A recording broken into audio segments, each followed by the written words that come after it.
나는 박순이 이런 둘이다. 사람이 늙으면 제일 먼저 사라지는 게 뭔지 아는가? 다리가 아니고 기억도 아니다. 내가 내 인생의 주인이라는 확신이다. 그게 제일 먼저 부서진다. 나는 이런 둘이 되어서야 알았다.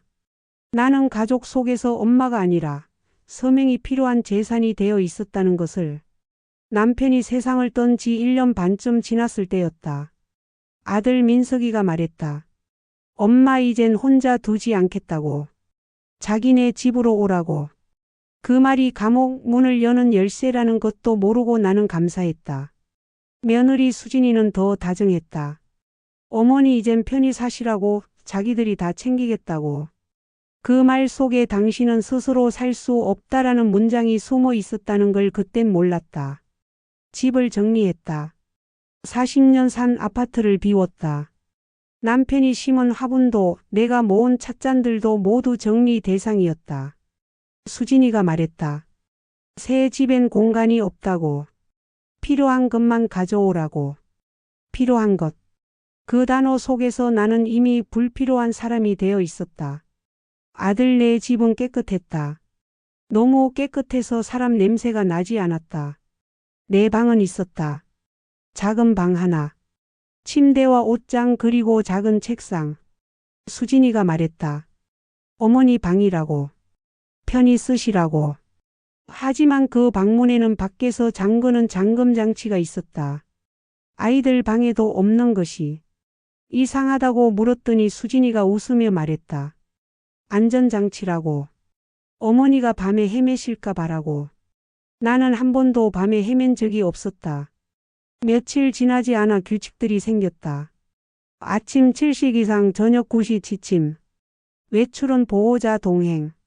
전화는 거실에서만. 방문객은 사전 허락. 수진이가 말했다. 규칙적인 생활이 건강에 좋다고. 어머니 위해서라고. 그 말을 들을 때마다 나는 목이 조여왔다. 나를 위한다는 말들이 전부 나를 가두고 있었다. 손녀 지민이가 학교에서 돌아오면 내 방문을 두드렸다. 할머니 괜찮으시냐고 물었다. 나는 괜찮다고 했다. 하지만 지민이는 내 눈을 가만히 들여다봤다. 그 아이는 17이었지만 어른보다 더 많은 것을 보는 눈을 가지고 있었다. 한 달쯤 지났을 때 식탁 위에 서류가 올라왔다. 민석이가 말했다. 응급 상황 대비용이라고. 엄마 명의 집과 예금을 공동 명의로 바꾸자고. 그래야 나중에 급할 때 빨리 처리할 수 있다고. 나는 물었다. 무슨 급한 일이 생기냐고. 수진이가 끼어들었다. 병원비 같은 거라고. 요즘 의료비가 얼마나 비싼지 아시냐고. 나는 아프지 않았다. 펜을 잡지 않자 수진이는 미소로 말했다. 생각 너무 오래 하지 말라고. 가족인데 뭐가 그리 복잡하냐고. 그 말 속에서 나는 느꼈다. 내 인생의 주인이 이미 교체되고 있다는 것을. 사람은 고립될 때 울지 않는다. 길들여질 때 운다. 나는 그때 조용히 울었다. 내 방 작은 침대에 앉아서. 문 밖에서 지민이의 발소리가 멈췄다. 아이는 문을 두드리지 않았다. 그냥 문 앞에 한참 서 있었다. 그리고 조용히 말했다. 할머니, 저 여기 있어요. 나는 대답하지 않았다. 하지만 그 말이 위로가 되었다. 어느 날부터 수진이가 물었다. 어머니 자꾸 깜빡하시냐고. 나는 하나도 잊지 않았다. 그런데 그들은 내가 이미 있는 사람이기를 원했다. 수진이가 말했다. 어제 드신 약 기억 안 나시죠? 그래서 내가 챙긴다고. 나는 어제 약을 먹지 않았다. 하지만 수진이는 내가 먹었다고 기록하고 있었다. 민석이가 말했다. 엄마 요즘 말이 좀 이상하다고. 같은 얘기를 반복한다고. 나는 한 번도 같은 말을 반복하지 않았다. 하지만 그들은 내가 그랬다고 서로에게 확인했다. 그러다 병원에 갔다. 민석이가 말했다. 검진 받으러 가자고. 건강 체크라고. 나는 따라갔다. 진료실에 들어갔다. 의사가 몇 가지를 물었다. 오늘이 며칠이냐고, 대통령이 누구냐고, 100에서 7을 빼면 얼마냐고. 나는 전부 대답했다. 하지만 의사는 수진이를 봤다. 수진이가 고개를 저으며 말했다. 집에서는 자꾸 헷갈려 하신다고. 밤에 배회도 하신다고. 나는 한 번도 배회하지 않았다. 의사가 말했다. 일단 약을 처방하겠다고. 경과를 지켜보자고. 무슨 약이냐고 물었더니 민석이가 말했다. 금방 나아지는 약이라고. 걱정하지 말라고. 나는 그때 알았다. 병이 아니라 서류가 먼저 나를 병자로 만들고 있다는 것을. 집으로 돌아와서 약을 받았다. 작은 흰 알약. 수진이가 물과 함께 건넸다. 드시라고. 건강을 위해서라고. 나는 먹는 척했다. 입에 넣고 삼키는 척하고 화장실에 가서 뱉었다. 그날 밤 지민이가 내 방에 왔다. 아이는 조용히 물었다. 할머니 약 드셨어요? 나는 고개를 저었다. 지민이가 말했다. 잘하셨어요. 그거 드시면 안 돼요. 왜냐고 물었다. 아이가 휴대폰을 보여줬다.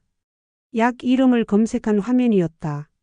치매 초기 증상 완화라고 적혀 있었다. 나는 치매가 아니었다. 지민이가 조용히 말했다. 할머니, 저 며칠 전에 엄마 아빠 얘기 들었어요. 뭐라고 했냐고 물었다. 아이가 말했다. 할머니를 법적으로 무능력자로 만들어야 한다고. 그래야 재산 처리가 쉽다고. 나는 숨이 멎는 것 같았다. 지민이가 내 손을 잡았다. 할머니 제가 도와드릴게요. 할머니는 아무 문제 없어요. 이건 잘못된 거예요. 아이의 손이 따뜻했다. 이런 둘에 처음으로 내 편이 생겼다. 그날부터 나는 조심했다. 약은 먹는 척하고 뱉었다. 서류에는 절대 서명하지 않았다. 그리고 모든 대화를 기억했다. 수진이가 짜증을 냈다. 어머니 왜 이렇게 고집이 세시냐고. 가족을 못 믿으시냐고. 나는 말하지 않았다. 하지만 속으로 대답했다. 못 믿는 게 아니라 이미 배신당하고 있다고. 민석이가 말했다. 엄마 건강이 걱정돼서 그러는 거라고. 우리가 나쁜 마음으로 하는 게 아니라고. 그 말이 더 잔인했다. 나쁜 마음이 아니라면 이건 뭐란 말인가. 지민이는 내 방에 올 때마다 작은 메모를 남겼다. 할머니 오늘도 멀쩡하심. 날짜 정확히 말씀하심. 할머니 산책 가고 싶다고 하심. 엄마가 안 된다고 함. 할머니 전화번호부 없어짐. 엄마가 치웠음. 아이는 기록하고 있었다. 나 대신 증거를 모으고 있었다. 어느 날 물었다. 지민아 넌 왜 나를 믿냐고. 아이가 말했다. 할머니가 거짓말하는 거 한 번도 못 봤어요. 근데 엄마 아빠는 매일 거짓말해요. 그 말에 가슴이 뜨거워졌다. 사람은 맞아서 죽지 않는다. 부정당해서 죽는다. 하지만 단 한 명이라도 나를 믿어주면 나는 다시 살 수 있다. 석 달쯤 지났을 때 상황이 급해졌다. 어느 날 저녁 민석이와 수진이가 거실에 나를 앉혔다. 식탁 위에는 두꺼운 서류철이 놓여 있었다. 민석이가 말했다. 엄마 이것만 끝내면 우리 모두 편해진다고. 무슨 서류냐고 물었다. 수진이가 말했다. 어머니 집 매매 동의서라고. 어차피 어머니 혼자 사실 수도 없고 관리비도 계속 나간다고. 정리하는 게 낫다고. 내 집을 파냐고 물었다. 민석이가 말했다. 팔아서 어머니 요양원 비용 마련하는 거라고. 어머니를 위해서라고. 나는 요양원에 갈 생각이 없었다. 서명하지 않겠다고 했다. 수진이의 얼굴이 굳었다. 어머니 왜 이러세요? 우리가 나쁜 사람들인 것처럼. 나는 조용히 말했다. 나쁜 사람은 아니지. 다만 내 인생을 가져가려는 사람들이지. 민석이가 목소리를 높였다. 엄마가 지금 정신이 온전해서 그런 말을 하는 거예요? 요즘 엄마 상태 아시면서. 나는 멀쩡했다. 하지만 그들은 내가 멀쩡하면 안 되는 사람들이었다. 그날 밤 문이 밖에서 잠겼다. 손잡이를 돌렸지만 열리지 않았다. 나는 문을 두드렸다. 열어달라고 말했다. 수진이의 목소리가 들렸다. 어머니 오늘 너무 흥분하셨어요. 좀 쉬세요. 나는 갇혔다. 방 안을 돌아다녔다. 창문을 열었다. 5층이었다. 뛰어내릴 수도 없었다. 나는 침대에 앉았다. 손이 떨렸다. 그때 문 밖에서 지민이의 목소리가 들렸다. 엄마 왜 할머니 방문 잠갔어요? 수진이가 대답했다. 할머니 안전을 위해서야. 지민이가 말했다. 이건 감금이에요. 수진이가 목소리를 높였다. 내가 뭘 안다고 그래. 들어가. 지민이의 발소리가 멀어졌다. 1시간쯤 지났을 때 창문으로 작은 돌멩이가 날아왔다. 종이가 감겨 있었다. 펼쳤다. 지민이의 글씨였다. 할머니 제가 증거 모으고 있어요. 조금만 버티세요. 할머니는 혼자가 아니에요. 나는 그 종이를 가슴에 꼭 안았다. 눈물이 났다. 사람은 혼자일 때 무너지지 않는다. 혼자라고 믿을 때 무너진다. 나는 혼자가 아니었다. 다음 날 아침 문이 열렸다. 수진이가 말했다. 어머니 생각 좀 하셨어요. 서명하실 거죠? 나는 고개를 저었다. 민석이가 한숨을 쉬었다. 엄마 이러시면 우리도 방법을 찾아야 해요. 무슨 방법이냐고 물었다. 민석이가 말했다. 법적 후견인 신청이요. 엄마가 스스로 판단할 능력이 없다는 진단서 받아서. 나는 그제야 확실히 알았다. 이들은 내가 서명하든 안 하든 이미 다음 수를 준비하고 있었다. 그날 저녁 지민이가 몰래 내 방에 왔다. USB 하나를 건넸다. 할머니 이거요. 뭐냐고 물었다. 아이가 말했다. 지난 석 달 동안 엄마 아빠가 할머니한테 한 말들 전부 녹음했어요. 할머니가 약 안 드신 날들 기록했어요. 할머니가 정확하게 날짜 말씀하신 것도 영상 찍었어요. 나는 아이를 봤다. 17살 손녀가 나를 지키고 있었다. 왜 이렇게까지 하냐고 물었다. 지민이가 말했다. 할머니는 할머니예요. 아무도 할머니를 지울 수 없어요. 그날 밤 나는 결심했다. 여기서 나가야 한다고. 도망이 아니라 탈출이라고. 지민이가 물었다. 어디로 가실 거예요? 일단 나가야 한다고 했다. 그 다음은 그때 생각하겠다고. 지민이가 고개를 끄덕였다. 새벽에 문 열어둘게요. 엄마 아빠 자고 나면. 고맙다고 했다. 아이가 말했다. 할머니 잘못한 건 할머니가 아니에요. 나는 알고 있었다. 하지만 그 말을 들으니 힘이 났다. 새벽 4시 지민이가 문을 열었다. 나는 짐을 싸지 않았다. 가져갈 게 없었다. 그냥 지갑과 USB 그리고 남편 사진 한 장만 가방에 넣었다. 지민이가 속삭였다.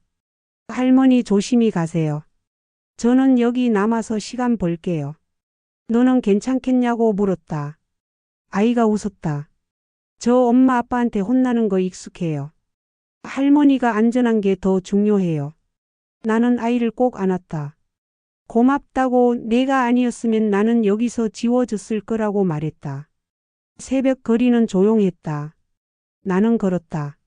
어디로 가는지도 모르고 그냥 걸었다. 해가 뜰 무렵 작은 공원 벤치에 앉았다. 손이 떨렸다. 무서웠다. 하지만 동시에 자유로웠다. 휴대폰이 울렸다. 민석이었다. 받지 않았다. 문자가 왔다. 엄마 어디 가셨어요? 걱정돼요. 돌아오세요. 나는 답장을 보냈다. 걱정은 고맙다. 하지만 나는 돌아가지 않는다. 나는 병자가 아니다. 경찰서에 갔다. 신고하러 온 게 아니었다.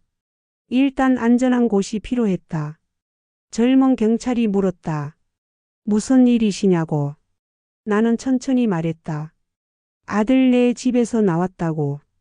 감금당하고 있었다고. 경찰이 물었다. 증거가 있으시냐고. USB를 건넸다. 이게 증거라고. 경찰은 USB를 확인했다. 지민이가 녹음한 대화들, 수진이가 서류를 강요하는 장면, 민석이가 법적 후견인을 언급하는 대화. 경찰이 말했다. 이건 심각한 사안이라고. 고소하실 수 있다고. 고소는 하고 싶지 않다고 했다. 다만 내가 멀쩡한 사람이라는 것을 증명하고 싶다고. 경찰이 고개를 끄덕였다. 일단 보호 조치를 취하겠다고. 그리고 가족과 대면 상담을 주선하겠다고 했다. 일주일 후 상담실에서 민석이와 수진이를 다시 만났다. 두 사람은 초췌했다. 수진이는 눈이 붓고 민석이는 수염이 자라 있었다. 민석이가 먼저 입을 열었다. 엄마 미안해요. 나는 아무 말도 하지 않았다. 수진이가 말했다. 어머니 저희가 잘못했어요. 처음엔 정말 어머니 걱정해서 시작한 일이었는데 어느 순간 욕심이 생겼어요. 민석이가 말을 이었다. 엄마를 보호한다는 명분으로 엄마를 지우고 있었어요. 그걸 몰랐어요. 아니 모른 척했어요. 상담사가 물었다. 박순희 씨 하실 말씀 있으세요? 나는 천천히 입을 열었다. 너희가 나쁜 사람들이라고 생각하지 않는다고 했다. 다만 너희는 내가 스스로 살 수 없다고 믿었다고. 그 믿음이 나를 병자로 만들었다고. 민석이가 고개를 떨궜다. 나는 계속 말했다.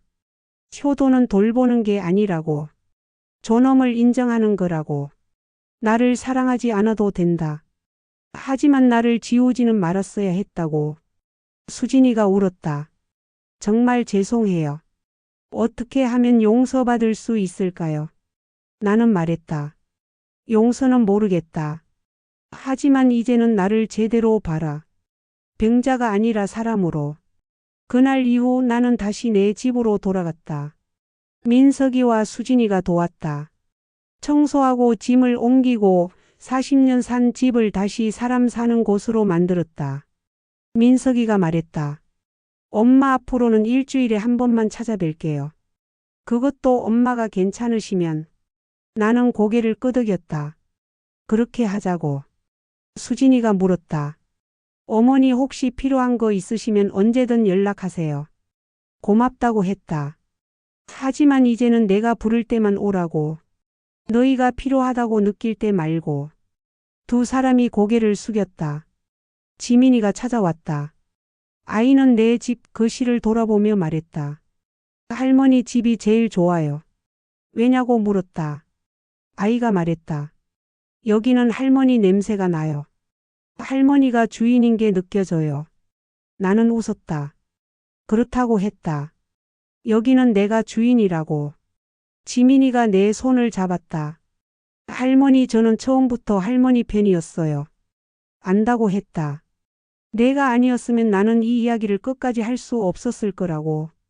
그날 저녁 나는 창가에 앉아 거리를 바라봤다. 사람들이 걷고 있었다. 저마다의 삶을 살고 있었다. 나도 그중 하나였다. 병자가 아니라 사람으로. 72에 나는 다시 배웠다. 존엄은 누가 주는 게 아니라는 것을.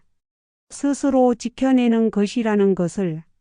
그리고 혼자라는 것은 버려진 게 아니라 내가 선택한 자유일 수도 있다는 것을. 한 달 후 지민이가 물었다. 할머니 행복하세요? 행복은 잘 모르겠다고 했다. 다만 이제는 안다고. 뭘 아시냐고 아이가 물었다. 나는 말했다. 나는 사라지지 않았다고. 지워지지 않았다고. 나는 여전히 박순이라고. 지민이가 웃었다. 맞아요. 할머니는 할머니예요. 그 말이 전부였다. 나는 나였다. 그것만으로 충분했다. 이 이야기는 이른둘 박순희의 목소리로 전합니다. 노인학대는 폭력만이 아닙니다. 존엄을 부정하는 것, 스스로 선택할 권리를 빼앗는 것, 보호라는 이름으로 자유를 가두는 것 모두 학대입니다. 박순희는 도망친 것이 아닙니다. 자기 인생의 주인으로 돌아온 것입니다. 그리고 우리는 기억해야 합니다. 효도는 부모를 관리하는 게 아니라 여전히 그들이 자기 삶의 주인임을 인정하는 것입니다. 노인은 보호받아야 할 대상이 아닙니다. 존중받아야 할 사람입니다. 당신의 부모는 당신의 소유가 아닙니다. 여전히 자기 이름을 가진 지워지지 않는 사람입니다.